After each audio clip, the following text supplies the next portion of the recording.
你一个白宫作为世界权力的中枢，竟然赌博赌国运，沦落到天天在跟媒体吵架。给国你要的什么，你没人搞得清楚。因为你是阿爸，你是霸主啊，所以你不准，你不准，你不准，你不准。没有中战战略，自以为是。你拿东西来换啊，叫你解除制裁你也不要啊，你也不愿意解除制裁。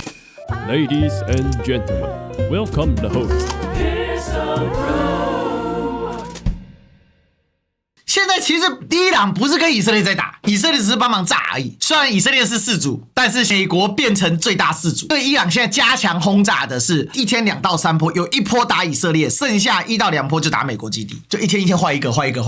白宫最新的声明 ，CNN 在撒谎，意在抹黑史诗狂怒行动的压倒性胜利。假新闻媒体 CNN 又来了，当美军给予伊朗恐怖政权沉重打击的时候 ，CNN 只会照搬民主党消息来源的假新闻，企图破坏我们在史诗狂怒行动中的决定性胜利。CNN声称五角大厦国家安全委员会没有预料到伊朗会愿意关闭霍姆兹海峡，这个是白宫这是真的白宫的新闻。虽然其实你常看白宫新闻你就知道，因为我很常在看，所以我知道这个是很荒谬。但是你很少看，你就会知道说，一个美国总统府，全世界上权力最大的单位，霸主的办公室，每天找媒体吵架，因为他赢不了，所以先把那些说他没赢的再干一遍。错了，正如白宫新闻秘书卡罗琳莱维所说的，明确的指出，军方几十年来一直为应对这种突发冲突做准备，史诗狂怒行动旨在彻底摧毁伊朗的海军、飞弹、无人机核发射能力，而消除对霍尔木兹海峡等全球航道的任何实质威胁。而且得益于川普总统对能源主导地位的承诺，美国已做好充分准备，能在短期粉碎、短期干扰，并比以往任何时候更加的强大。吵赢也是赢的，而且逐步逐条回答。今天进一步声称川普政府高级官员在一次机密简报上向议员们承认这点，错了。实际听取简报的人驳斥了这个谎言。参议员汤姆·科顿作为情报委员会主席，我要明确指出，泄露消息的人撒谎了。CNN 应该核实一下，几十年来美国一直在为伊朗试图封锁赫尔木兹海峡做准备，意思说他要反对封锁赫尔木兹海峡。我收到一份来自政府的机密情报，他们没有为伊朗封锁霍尔木兹海峡做准备的时候，完全的错误。议员和国家安全官多年都知道，一旦伊朗走投无路，就是他们的计划。然后最后一定要注记一个，在川普总统大胆而坚定的领导之下，史诗狂怒行动继续推进其民粹目标，摧毁伊朗的弹道飞弹库和生产能力，摧毁其海军，切断对恐怖主义代理人的支持，并且确保该政权永远无法用核武威胁自由世界。CNN 再怎么胡搅蛮缠，也改变不了这一点。这实在是我真的是觉得有时候也是蛮屌的就说你一个白宫作为世界权力的中枢竟然现在沦落到天天在跟媒体吵架。不过川普本来就很爱跟人家吵架，特别跑去跟 CNN 吵架的原因是什么？因为 CNN 前阵子做了一系列的报道，找了很多所谓的深喉咙说事前评估就知道。当时我就用了 CNN 的报道，就说哇完了，如果这消息流出来的话，那代表这一次的对伊朗的行动根本就是一场疯狂的赌注。我当时下的结论是，当世界的霸主沦落到跟小日子一样搞赌博赌国运的时候，那他必然就是没有那个底气，他必然他的实力已经出现了巨大的问题。所以事实上反倒又证实了这件事嘛， CNN 讲的一定是真的，因为他的反驳苍白无力嘛。他反驳 CNN 的是没预料到伊朗会封锁霍尔木兹海峡，而不是反驳 CNN 在里面所指出了对于整个情报的误判导致了仓促的行动，而没有办法确认伊朗会投降这件事。因为当时情报是说，即使斩首，伊朗也不会短期内投降，不会有什么4天2个礼拜投降。所以前阵子川普突然说出了真心话嘛，他说是他的女婿库许纳伊凡卡 Ivanka Trump 叫他的老公叫他打的。所以这个就是目前白宫的痛点。简单来讲，白宫即便在自己的新闻发布会想赢，都快赢不下去了。这真的非常丢脸，因为他没有办法去反驳 CNN 提出的质疑，他只能说 CNN 讲的是错误的，破坏了史诗狂怒胜利的决定性胜利。但是问题是，史诗狂怒行动到底哪里有决定性胜利？你把伊朗的海军端端了，你把伊朗的空军端了，你把伊朗的领导哈梅内干了。可是霍尔木兹海峡依然是封锁的啊，那为什么霍尔木兹海峡封锁这件事情让川普急跳脚啊？很简单，因为霍尔木兹海峡一封锁，全球物价就飙涨嘛，因为油价就飙嘛，一飙，美国他没有办法，他赚石油钱的人，他不会去分润给那些一般承受物价昂贵的老百姓。其中选举近在眼前啊，现在是3月了哦，如果你继续一直这样下去，选举你还选吗？目前民调也这么差，所以老实讲，川普白宫现在就是4个字叫无能狂怒。在这样的情况之下，有没有理智清楚的人呢？有没有继续追加的人呢？情报判断错误，而确实事前的情报是准确的。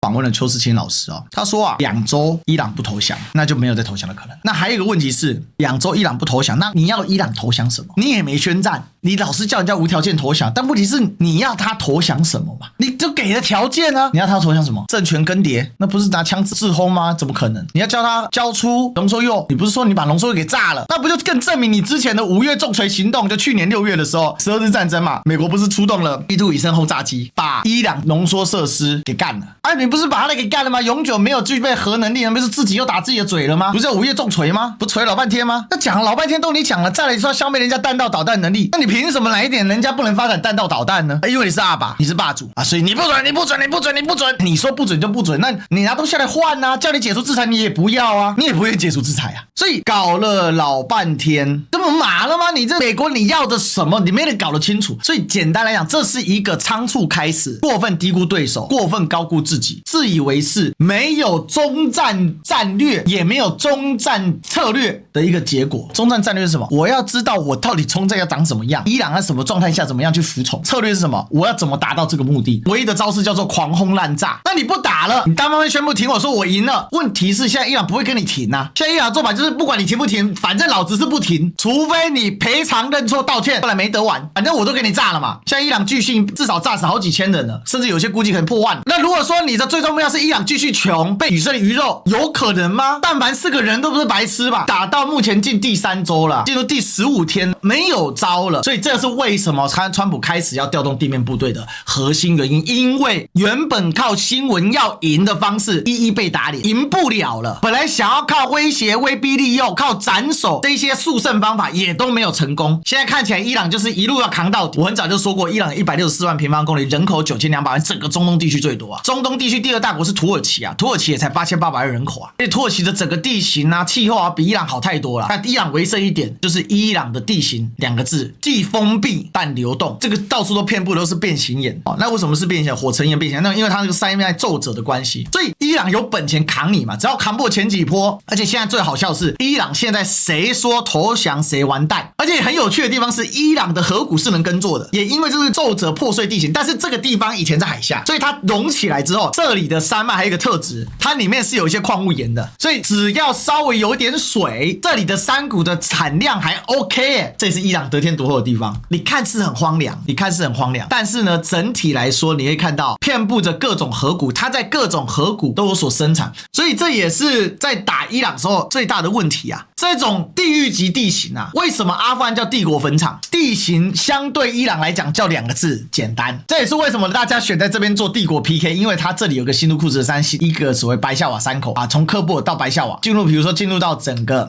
印度河的流域啊，尤其是印度河北部平原这一块，它是一个很大的一个地形的改变，就是中亚，所以这是自古以来的商道。而伊朗是整个到处四通八达的。大家知道伊朗有遍布着各种小城哦，因为他们的商道是四通八达的，因为他们的河谷很复杂，你自己看这个山，层次感很丰富，但是又不完全封闭，这就是伊朗的特色。这个是西都库什山嘛，西都库什山，西都库什在南亚出来，然后这里有很多这个余脉，就很复杂。为什么古波斯地区没有办法变成所谓的帝国坟场？帝国兴亡在此一战，你得先有一个在此一战的关键位置嘛。伊朗不是，伊朗是商道遍布，所以任何帝国来到伊朗之后的玩法都是一样的，就是跟当地的政权合作。因为伊朗这个四通八达，一定的土地承载力，它有很多山谷，所以它也经常会形成一个统一的地，所以它就一直不断反复在被入侵、被统治、统一帝国之间流动，但是它基本上都非常机密。而且伊朗长期下来，它的宗教系统、它的官僚系统、它的商帮人的一个培训系统都非常的好，所以这就形成了现在的美国的最大困境，你到底该拿伊朗怎么办？而伊朗在钳制美国的时候，他的大绝就是把霍尔木兹海封起来，这一封美国就跳脚，战机飞行员40小时能作战，不靠提神，靠这款处方药，连吃药维持作战这件事情都可以变成绿媒吹捧的焦点，那代表以色列已经到了极限的状况了，那还能怎么炸？因为最主要问题还是出在地缘关系嘛，伊朗跟以色列离得1500公里，更何况你要飞到德黑兰，你要飞多远？这也是伊朗有恃无恐的关系，因为伊朗为什么跟委内瑞拉最大的差别就在这里，伊朗的地形、伊朗的民族、伊朗的文化、伊朗的地缘位置决定了这个国家相当抗揍，只是过去最大的败笔在伊朗没有一个团结一致的心态，而现在刚好这一波流，你一开始第一天就给他斩首了，送给他最大的礼物是团结，这就是为什么到现在整个美国，我现在考虑为什么一定要上地面部队呢？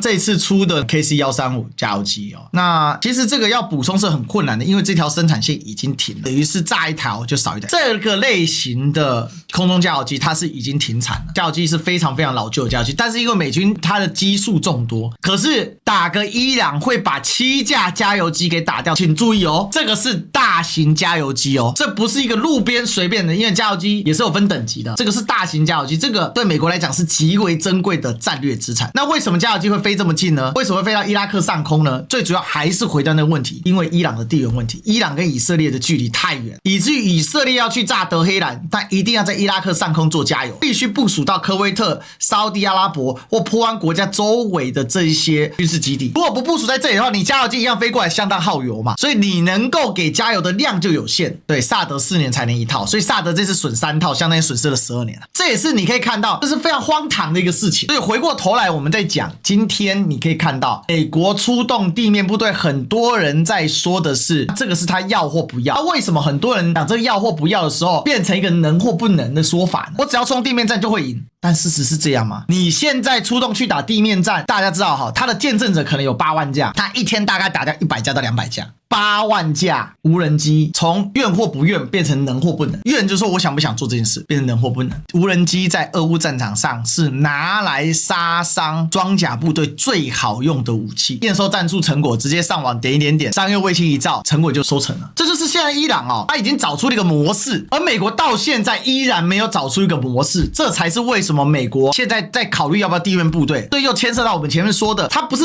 愿不愿，他是能不能。美国那边的军事专家的说法是，那我就在霍尔木兹海峡沿岸扫荡，我派5000人左右的海军陆战队，派一个这个旅团到的一个量级，然后控制霍尔木兹海峡沿岸，这样的话就可以重新打通霍尔木兹海峡。但问题是，真的在霍尔木兹海峡沿岸就能够控制说，第一个你能登陆吗？第二个登陆了你能扛得住吗？第三个你扛得住，你能够控制得了海峡无人机袭扰的问题吗？第四个，你的地面上的补给要怎么来？没有一件事能够回答的。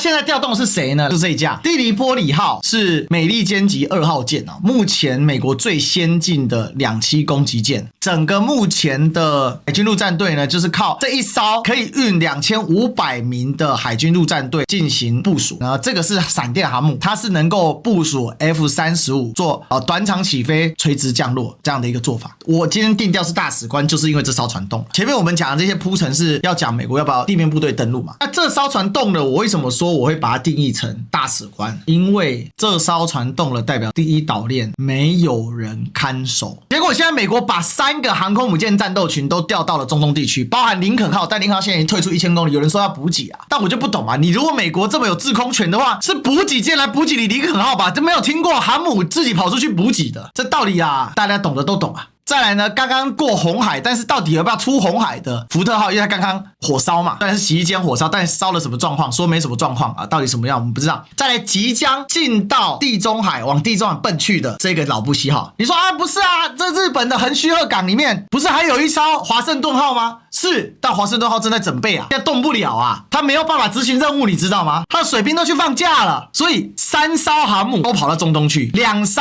小航母就2栖攻击舰，一艘还在委内瑞拉外海，就是硫磺岛上那个抓马杜罗那一艘，现在还牢在那边动不了。他要动委内瑞拉就不履约了嘛，现在他就卡在那边，他只能在那边监督嘛。那另外一艘唯一最后一艘还在这个第7舰队辖区的蒂里波里号，现在连同岸上的2500个海军陆战队马润搭上船，已经起航了。这就是我要讲为什么达到大使官等级，也就是这是第一岛链有史以来连一艘航母、一艘2栖攻击舰都没有的一个状况。之前有过短暂的，而这次是可能是个大窗口，因为你不知道此一去要去多久。依照川普的评估，最少要打4周嘛，最多可能要打到9个月啊。那这9个月一去，至少打半年，那是相当于半年的窗口期。这是说为什么我说这个美军地面部队出动啊，那还真得叫霸权最后一集啊，整个岛链都搬空，萨德爱国者也搬空。而且啊，马嘎派有一件事情是当初为什么他们支持川普啊，因为许多始终支持者呢，就是 J.D. Vance 副总统的太派别，终止无休止的海外战事。所以我今天讲霸权最后一搏啊，它是多方层次拉扯。第一个，他几乎要用尽全力集结兵力到伊朗，但好像看起来还是没有办法。美国陆军已经很久没有打硬仗了，你要怎么让美国陆军到伊朗的那个地方去打真正的硬仗呢？因为他们这打的是自然战，伊朗这是正规军啊，这不是这样开玩笑的。第二个，美国内部对于路线的极度分裂，甚至已经分裂到马嘎派别的内部了。而川普最近又把刚才我们看到那个哈尔克岛上面的所谓的军事装置给炸了。但你川普敢把上面所有石油罐都炸了吗？你要再炸，我看油价飙$200都差不多啊。因为这个是整个伊朗最大的石油出口设施，这一旦炸了，这个问题就不是战争结束了，是战争结束还得修啊。现在为什么天然气暴涨？大原因是什么？因为卡达的天然气设施被伊朗炸了之后，至少修1个月，也就是说，任何时刻，现在就算战争结束，未来1个月内，卡达是不能出口 LNG 的。这事情就是严重在这里。伊朗，你觉得美军在狂轰滥炸，但你有发现，他宁愿炸学校、炸清真寺、炸古迹、炸办公室、炸办公楼，但他不太敢炸石油设施。以色列是想炸石油设施，但是美国为什么不敢炸？一旦炸了，他要恢复到战前的生产水平，你要怎么恢复？再来这一些所谓的装备设备，你美国又制裁他，无解啊！最好笑的地方是，为了要缓解油价，美国做了一个举措，宣布俄罗斯的原油制裁开放1个月，任何已经在海上的俄罗斯原油可以自由交易。我的天哪！这代表更证明一件事，现在的美军根本没有能力同时应对2场战争，你这个霸权必然是个破碎的霸权。所以大了，油价爆炸没解，不炸伊朗不会真正的肉疼，你只会越把伊朗人越打越团结。但不管炸不炸，欧洲人完蛋了嘛，所以欧洲人现在开始紧张了嘛。洪德安甚至说出啊，绿能是错误的策略，要继续拥抱核能。俄国本来打俄乌战争打到现在啊，他现在确实压力是很大的。第一个，他的人力开始在枯竭，虽然他1.4亿的人口，但乌克兰也是一个大的国家。第二个啊，他因为战争呢，他的战债已经开始在气高了，加上前阵子去年油价相对低嘛，所以呢，他的战债在堆积。现在油价一碰高，再加上全世界上最主要的增额卖家，就是说他可以额外匀出油卖人的那个叫做沙烏地阿拉伯，但沙烏地阿拉伯的石油被堵在哪里？就被堵在波斯湾。所以为什么老美现在这个事情搞得他非常一个头两个大？所以现在真的笑到最后的绝对是普丁，即可怎样减缓他的战债，而且他钱多出来怎么办？就可以缓解他的人力荒。他现在最近俄罗斯跑去跟多哥签港口协议，允许俄罗斯的船舰可以再多靠港。他此前已经跟像赤道几内亚已经都签了，那为什么跟多哥签呢？因为多哥后面是什么？后面是萨赫勒三国。萨赫勒三国是什么？就是马里、布吉纳法索跟尼日尔，台湾叫尼日，这3个国家啊，剩余人力很多啊，这个恐怖分子很严重，所以要帮助他们得从这边进去。那相当于是雇佣兵是源源不绝的来源。所以大家思考一下，我为什么称之为霸权最后一搏？讲白了，如果照现在的状况继续下去的话，美国的这一个霸权的底色将会完全展现。首先你要了解到，对付伊朗，美国是海军加空军全部动用，空军把一大堆加油机都带来了，竟然战损7架。有1架是永久损毁，因为机组人员都没了。另外几架是受到一定程度的波及，暂时也无办法飞行了。所有能动的海军的大部队都带过来了，3艘航母战斗群，而且是带着大量的护航舰队来的。另外还把呢唯2可以动员的2栖攻击舰蒂里波里号也抽调过来，致使整个第一岛链是真空状态。要2个多月的时间，第一岛链才会有华盛顿号重新入列来巡弋。如果现在第一岛链都会出现间歇性的空白的话，话，老实讲，一艘2栖攻击舰根本也挡不住第一岛链的存在意义啦。第一岛链存在意义是什么？就是对中越以前的中俄越这所谓的共产世界锁边嘛，这是个锁边战略嘛。你要锁边，除了长城之外要怎样？你要有部队呀。结果呢，你的具体做法是什么呢？韩国的萨德拿走，那因为不好意思，所以最后怎样？拿走了火箭，拿走了飞弹啊，拿走了飞弹，留下发射车。日本呢，爱国者大量被调走，最近日本安静的不得了啊。然后唯一的在第一岛链上巡弋的大将军叫蒂利波里号，叫2将军，也被调走了。你只是对付一个伊朗而已啊，伊朗强不强？强也不强。地区来说，这一圈里面除了土耳其以外，就中东这一圈啊，中东这一圈里面除了土耳其以外，还真没一个可以跟他打，这事实就是这样。